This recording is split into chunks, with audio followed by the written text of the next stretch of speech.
bari barandoze mu by'ukuri uburemba ubwo nabanaga n'umudamu ariko singira icyo namumarira nicyo abayobozi banyifuzagaho. Aleluya. Ariko mu by'ukuri profete Imana imuha umugisha kuko Imana ibiri muri we nikomeze mu by'ukuri be muri we.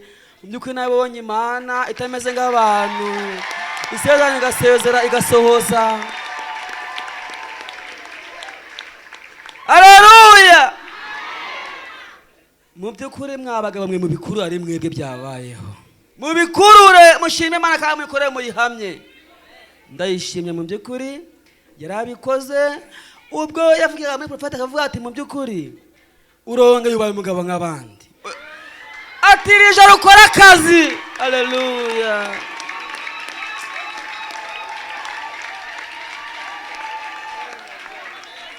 Aleluya. Akazi nagakoze kuri uwo munsi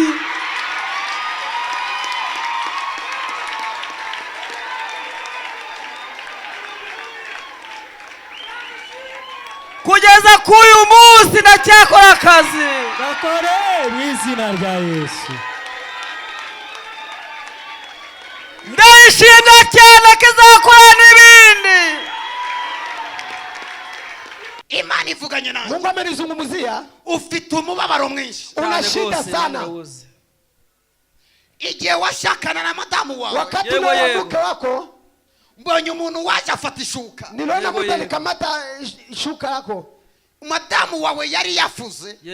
Mke wako alikuwa amefua. Mbonye akura mu rudodo. Akatoa uzi. Amaze gukura mu rudodo. Wakati alitoa uzi. Arangije aragenda araruzirika. Akaenda kaifunga. Arujyanira umupfumu. Akapokea mfumu arutongeraho amagambo mabi ndi kureba. Angalia maneno mbaya sana. Aravuga ngo ukuru urudodo turupfunditse. Akasema gisi hii kamba tumeifunga. Niko bapfunditse ubugabo bwawe ntuzongera kubonana n'umugore. Ndio wanasema wanafunga ume wako hautazaa. Ufite ikibazo cy'ubugabo. Yego. Kuva uyu munsi imashini igiye gukora ni kuwuteka. Haleluya.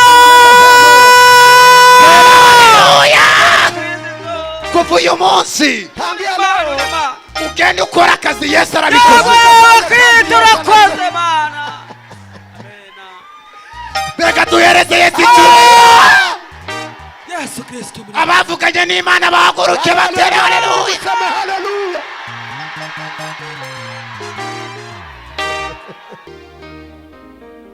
Ku cyumweru saa 10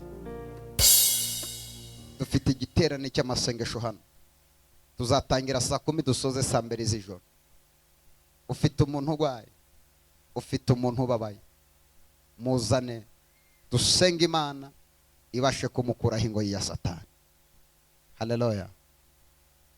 Mumana ni heza cyane, mumana ni heza cyane, genda hakunda cyane, nabonye kugira neza ku Imana yanjye ishobora byose yangiriye neza. Yankuye mu buvumo aho nari kubasha kwikura, yankuye kure cyane aho nari kubasha kwivana, aho umwana w'umuntu atari kunkura, ariko Imana yo mu ijuru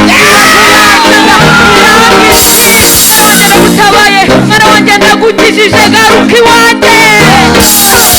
Iyo ni Imana, iyo ni Imana, Imana nziza ishobora byose, nagihemuka oya nagihemuka, igira ubuntu bwinshi n'urukundo iradukunda.